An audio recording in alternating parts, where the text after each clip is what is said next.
तो अभी हमने आपको ये बात बताया कि जो सबसे इम्पॉर्टेंट बात है कि ये जो कोलाइडल पार्टिकल्स होते हैं वो सभी पे एक निश्चित प्रकार का चार्ज होता है। वो कोलाइडल पार्टिकल में भी निगेटिवली चार्ज, कोलाइडल पार्टिकल में भी पॉजिटिवली चार्ज, वो कुछ भी होता है उनके नेचर ऑफ प्रिपरेशन पे डिपेंड करता है। ये जो चार्ज होता है कोलाइडल पार्टिकल पे, यही इसको कोआगुलेट होने से रोकता है। तो एक्चुअली ये बहुत स्मॉल साइज का है और जितना ही पार्टिकल साइज स्मॉल होती है उतनी ही सरफेस एरिया बढ़ती है, सरफेस एनर्जी ज़्यादा होती है। तो सरफेस एनर्जी रिड्यूस करने के लिए सिस्टम जो है वो रीयूनाइट पार्टिकल करते हैं, लेकिन चार्ज के कारण ये रीयूनाइट नहीं करते हैं क्योंकि चार्ज रिपेल करता है एक दूसरे को। तो ये भी एक इम्पॉर्टेंट कैरेक्टर है कोलाइडल का। There is no effect of gravitation on the colloidal. ऐसा नहीं है कि कोलाइडल पार्टिकल आप जैसे कि सस्पेंशन में है कि आपने एक बना दिया, सस्पेंडेड पार्टिकल हैं वो धीरे धीरे वो सेटल डाउन करते हैं, बॉटम में इकट्ठा हो जाते हैं, but it is not possible in case of the colloidal particle. इनके ऊपर ग्रेविटेशन का कोई इफेक्ट नहीं होता। नाउ अब यहाँ पर हम आपको बता दे रहे हैं कि कोलाइडल विलयन के दो भाग होते हैं, एक डिस्पर्स्ड फेज होता है, एक डिस्पर्सन मीडियम होता है। डिस्पर्सन मीडियम को परिक्षेपण माध्यम कहते हैं और डिस्पर्स फेज को परिक्षेपक प्रावस्था कहते हैं। तो ये अंग्रेजी में आसानी से आप समझ सकते हो, डिस्पर्स्ड फेज और डिस्पर्सन मीडियम। जो ज़्यादा पोर्शन होता है कोलाइडल सॉल्यूशन का उसको डिस्पर्सन मीडियम कहते हैं, जो कम होता है डिस्पर्स फेज कहते हैं। अब इन दोनों के आधार पे हम इसका क्लासिफिकेशन कर सकते हैं कि विभिन्न प्रकार के कोलाइडल सॉल्यूशन होते हैं। जैसे कि इसको कहते हैं on the basis of the dispersion medium. Dispersion medium के आधार पर, जैसे कि आप एरोसॉल एक शब्द आता है, एरोसॉल। एयर हवा है, गैस है, इसके अंदर गैस क्या है, गैस बिखरी हुई हैं, तो ये भी एरोसॉल है। गैस है उसमें लिक्विड बिखरा हुआ है, वो भी एरोसॉल है। गैस है वो सॉलिड उसमें बिखरा हुआ है। तो ये विभिन्न प्रकार के, ये सबको हम एरोसॉल कहते हैं। जैसे कि आप गैस इंटू गैस, तो ये गैस इंटू गैस का कोई ऐसा कोलाइडल नहीं बनता है क्योंकि ये एक होमोजीनियस मिश्रण है। गैस गैस में अगर डिस्ट्रीब्यूट कर दिया जाए तो कोलाइडल नहीं बनेगा, यह होमोजीनियस एक मिक्सचर बनेगा। अब आता है दूसरा कि अगर गैस के अंदर लिक्विड को बिखेर दिया जाए या डिस्पर्स कर दिया जाए तो आपको एक सॉल मिलेगा, सॉल माने कोलाइडल सॉल्यूशन मिलेगा, जिसको हम लिक्विड एरोसॉल कहते हैं। तो लिक्विड एरोसॉल, जैसे कि आप क्लाउड जानते हो, बादल क्या है कि वाटर मॉलिक्यूल जो लिक्विड है वो dispersed in air, so it is a type of the colloidal solution. So now there is another type of the aerosol, that is the solid into gas. Solid gas में बिखरा है, जैसे कि आप जानते हैं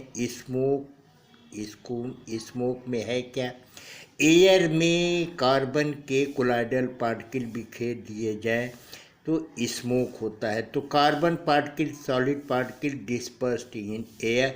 सो in this way we can prepare aerosol of different type. अब aerosol के बाद एक कैटेगरी आती है फोम की। आप सब लोग परिचित हो कि फोम क्या है।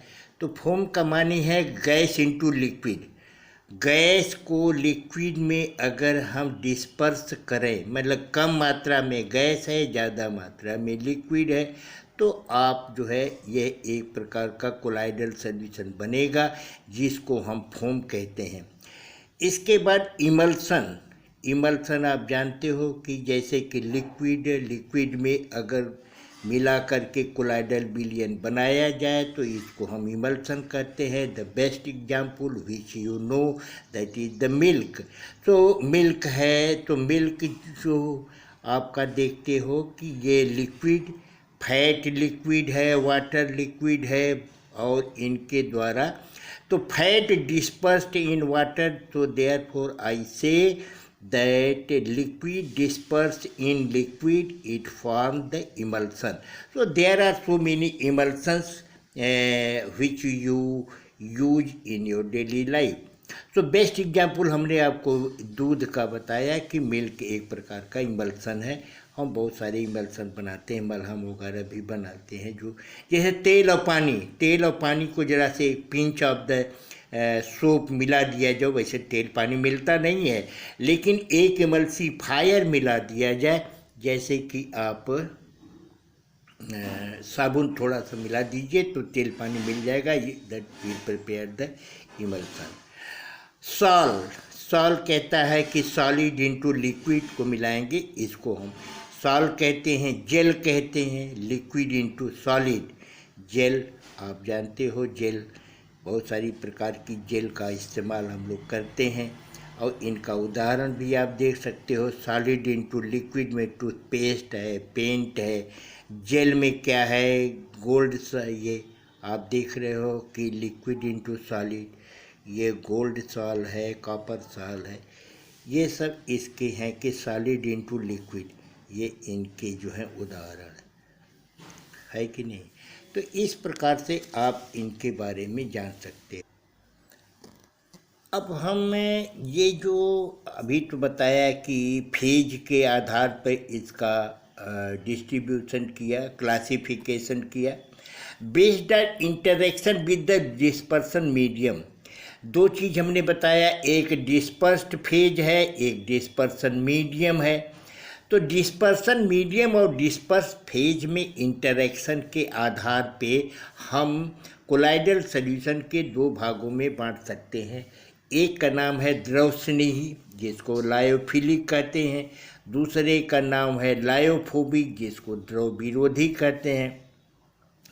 तो इनके कैरेक्टरिस्टिक के आधार पर we can recognise whether the colloidal solution is lyophilic और it is lyophobic. So there are few points dealing with the difference of lyophilic and lyophobic salt. So let us consider, ये कहता है कि dispersion medium shows affinity for the dispersed phase।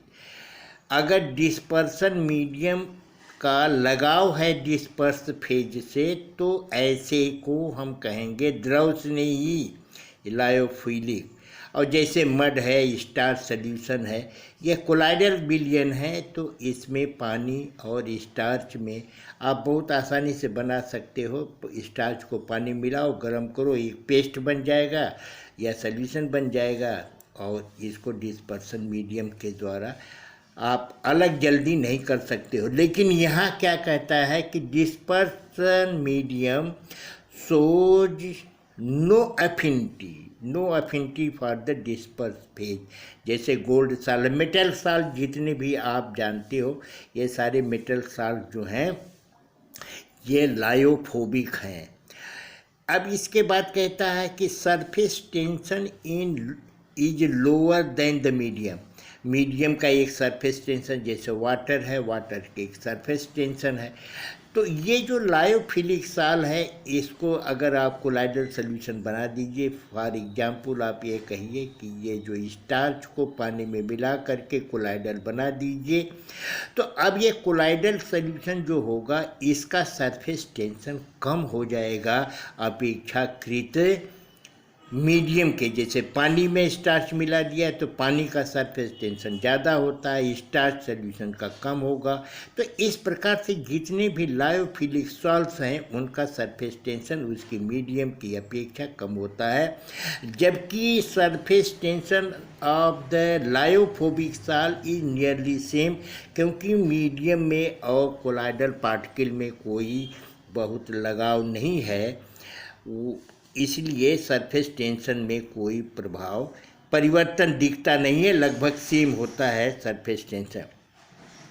Now come to the viscosity of the colloidal solution here. If the solution is lyophilic, तो कहता है इसकी viscosity बहुत बढ़ जाती है, जैसे कि आप मिट्टी या पानी है, पानी की विस्कोसिटी है, लेकिन अगर पानी से भी और मिट्टी को मिला करके मड बना दिया जाए या स्टार्च और पानी को मिला करके स्टार्च का सॉल्यूशन बना दिया जाए तो बट नेचुरल है ये विस्कस हो जाएगा, इसकी फ्लो कम हो जाएगा, फ्लूइडिटी कम हो जाएगी।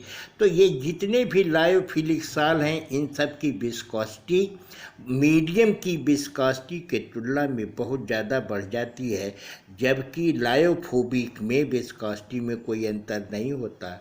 जो विस्कोसिटी मीडियम की होगी वही विस्कोसिटी कोलाइडल सॉल्यूशन का होगा। तो विस्कोसिटी के आधार पर भी हम डिफरेंशिएट कर सकते हैं कि weather the colloidal solution is lyophilic और लायोफोबिक। अब ये कहता है कि particle can't be detected by ultra microscope. ये इतना मीडियम और डिस्पर्स फेज आपस में मिले होते हैं कि अल्ट्रा माइक्रोस्कोप से हम कोलाइडल पार्टिकल को आसानी से डिटेक्ट नहीं कर सकते हैं, जबकि इसमें क्या है एकदम बिल्कुल विजिबल होते हैं माइक्रोस्कोप के अंदर। कौन सा अल्ट्रा कॉमन नहीं, अल्ट्रा माइक्रोस्कोप में विजिबल होते हैं। सबसे इम्पॉर्टेंट चीज़ है जितने भी लायोफिलिक सॉल्ट होते हैं ये सभी लायोफिलिक सॉल्ट रिवर्सिबल होते हैं। जैसे स्टार्च का सॉल्यूशन आपने बनाया, सूख गया, फिर गर्म पानी मिलाओ तो ये फिर तैयार हो जाएगा। मड है, अगर सूख गया पानी, फिर पानी मिला करके अच्छी तरह से मिक्स करिए, ये बन जाएगा। तो कोई भी लायोफिलिक सॉल्ट जो है वो रिवर्सिबल होता है, माने अगर बनाया कुछ देर के बाद अगर वो नहीं है तो फिर बना सकते हो, उल्टा कर सकते हो। तो ये इसका आसानी से ये बन भी सकता है, इसको रिवर्सिबल भी कहते हैं। लेकिन ये जो लायोफोबिक सॉल्ट है ये इरिवर्सिबल होता है, ये आसानी से नहीं बनता। तो आसानी से नहीं बनता है तो इसका माने क्या हुआ, इसका माने ये हुआ कि ये इरिवर्सिबल है और बिगड़ गया, ख़त्म हो गया। जैसे गोल्ड सॉल्ट है, अगर ये ख़त्म हो गया तो बड़े आराम से आप बता सकते हो कि ये अब दोबारा उसमें पानी मिला करके नहीं बना सकते हैं। तो इस प्रकार से हमको ये ध्यान रखना चाहिए कि ये रिवर्सिबल, लायोफिलिक रिवर्सिबल है और लायोफोबिक इरिवर्सिबल है। ये टिंडल का प्रभाव क्या है, कहता है कि टिंडल का प्रभाव इस पे नहीं दिखता है और इसमें टिंडल का प्रभाव दिखता है, क्योंकि ये इसमें कोलाइडल पार्टिकल और कोलाइडल मीडियम एक दूसरे के बहुत ही कांटेक्ट में होते हैं, एफिनिटी होती है, तो आराम से लाइट का डिस्पर्सन नहीं हो पाता है। और लाइट का अगर स्कैटरिंग ऑफ लाइट नहीं होगी कोलाइडल पार्टिकल के द्वारा तो टिंडल प्रभाव नहीं दिखेगा। इसके अंदर चूंकि मीडियम और डिस्पर्स फेज में एफिनिटी नहीं है, एक लगाव नहीं है, तो इसमें पार्टिकल की कोलाइडल पार्टिकल के द्वारा जो भी लाइट उसके अंदर डाली जाती है उसका स्कैटरिंग आराम से होता है और स्कैटरिंग होती है तो टिंडल प्रभाव हमको दिखता है। सबसे इम्पॉर्टेंट चीज़ है कि कोआगुलेट कराने के लिए, लायोफिलिक सॉल्ट को कोआगुलेट कराने के लिए आपको बहुत ज़्यादा मात्रा में इलेक्ट्रोलाइट की आवश्यकता होती है, जबकि जितने लायोफोबिक सॉल्ट हैं इनको कोआगुलेट कराने के लिए बहुत कम मात्रा में हमको इलेक्ट्रोलाइट की ज़रूरत पड़ती है। तो होता क्या है, इलेक्ट्रोलाइट जब आप मिलाते हो तो कोलाइडल विलयन में जो कोलाइडल पार्टिकल है उनके ऊपर चार्ज होता है। वो चार्ज पॉजिटिव हो सकता है, निगेटिव हो सकता है। जब आप इलेक्ट्रोलाइट मिलाते हो, जैसे दूध के अंदर आप फिटकरी मिलाते हो, तो फिटकरी के अंदर पोटेशियम और एल्युमिनियम पॉजिटिवली चार्ज पार्टिकल हैं, और जबकि दूध के जो फैट हैं, फैट जो कोलाइडल पार्टिकल है उस पर निगेटिव चार्ज है। तो एल्युमिनियम और पोटेशियम आयन जब मिलाएंगे तो वो निगेटिव चार्ज फैट का वो न्यूट्रलाइज होगा, तो वो एक दूसरे से मिल करके बड़े पार्टिकल के रूप में ग्रो करते हैं, जिसको हम कोआगुलेशन कहते हैं। तो for coagulation electrolyte is must, and what is the effect of electrolyte and what is the amount of electrolyte needed for the coagulation। तो कहता है कि लायोफिलिक साल्ट में इलेक्ट्रोलाइट जब मिलाएंगे तो इसको कोआगुलेट कराने के लिए, अस्कंदित होने के लिए ज़्यादा से ज़्यादा मात्रा इलेक्ट्रोलाइट की ज़रूरत पड़ती है, जबकि इसके अंदर ऐसा नहीं है। थोड़ी सी भी मात्रा मिला दिया जाए तो लायोफोबिक साल्ट क्या होगा, ये है कोआगुलेट हो जाएगा। तो इतनी बात तो मैंने कोलाइडल सॉल्यूशन क्या है। कोलाइडल सॉल्यूशन के दो भाग होते हैं, एक भाग डिस्पर्सन मीडियम है, एक डिस्पर्स्ड फेज है। अब इसके बाद कोलाइडल विलयन कितने प्रकार के होते हैं, तो मैंने आपको बता दिया कि माध्यम के नेचर के आधार पर क्या है, एरोसॉल है, एरोसॉल में क्या है, सॉलिड हवा में अगर डिस्पर्स है या लिक्विड हवा में डिस्पर्स्ड है तो एरोसॉल है। लिक्विड में अगर डिस्पर्स है तो क्या होगा, इमल्सन जिसे आप कहते हो। उसके आधार पर मैंने वर्गीकरण समझा दिया। इसके बाद मीडियम और डिस्पर्स फेज के बीच में जो इंटरेक्शन होता है उसके आधार पे मैंने ये बता दिया कि कोलाइडल विलयन दो प्रकार का होता है। एक लायोफिलिक होता है, माने द्रव स्नेही होता है, और एक द्रव विरोधी होता है। दोनों की विशेषताएं बता दिया कि द्रव स्नेही की क्या विशेषता है और द्रव विरोधी की क्या विशेषता है। इसके आधार पे आप अब जानो। अब आता है कि प्रिपरेशन, हम कोलाइडल विलयन को बना कैसे सकते हैं। तो कोलाइडल विलयन का प्रिपरेशन जो है वो फिजिकल मेथड और केमिकल मेथड के द्वारा किया जा सकता है। और फिजिकल मेथड में मिलिंग है, लेकिन that is not very appropriate method for preparing colloidal salt. तो हम ये एक मेथड है जिसको हम कहते हैं कि ब्रेडीज मेथड।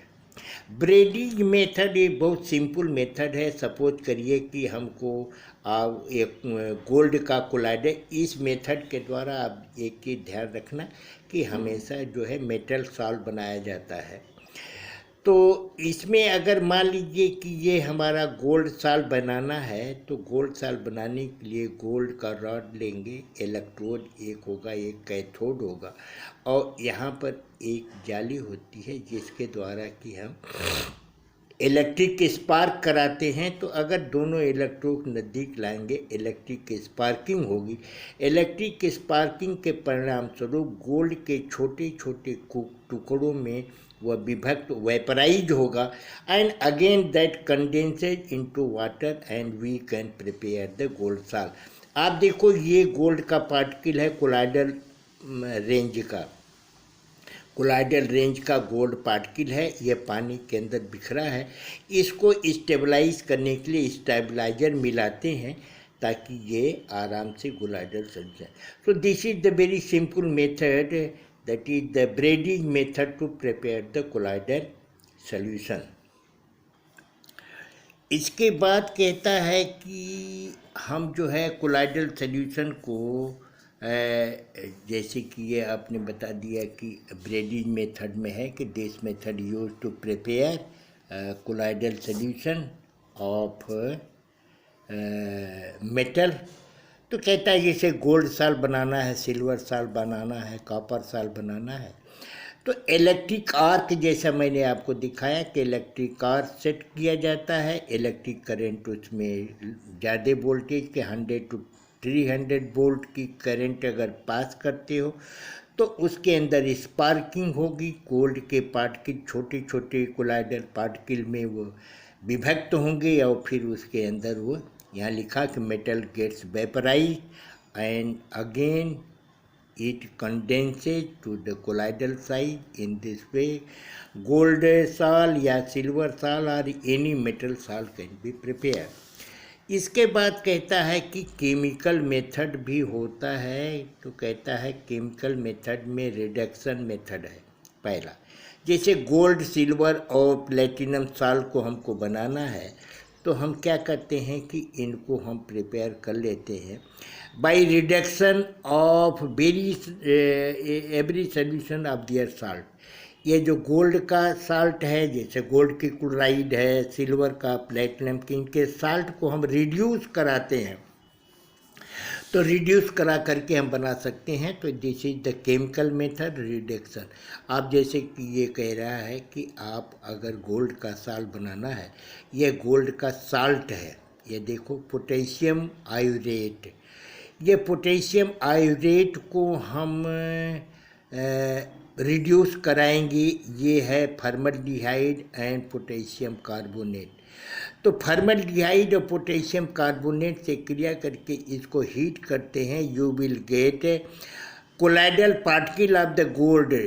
गोल्ड का प्रेसिपिटेट नहीं मिलेगा बल्कि आपको कोलाइडल पार्टिकल मिलेगा और पोटेशियम फॉर्मेट पानी और ये पोटेशियम बाइकार्बोनेट बन जाता है। तो इन this way this is the reduction. Just year यहाँ पर गोल्ड का ऑक्सीडेशन स्टेट मानी जिसको वैलेंसी आप कहते हो +3 होता है and it has been reduce to 0। यहाँ से +3 से रिड्यूस होकर के 0 हुआ तो ये कहा जाता है reduction. So in this way we can prepare gold salt by reducing its salt. Potassium iodate ये गोल्ड का साल्ट है। इसी प्रकार से हम आयरन का साल्ट भी बना सकते हैं। कैसे बना सकते हैं? हाइड्रोलिसिस विधि के द्वारा हम बना सकते हैं।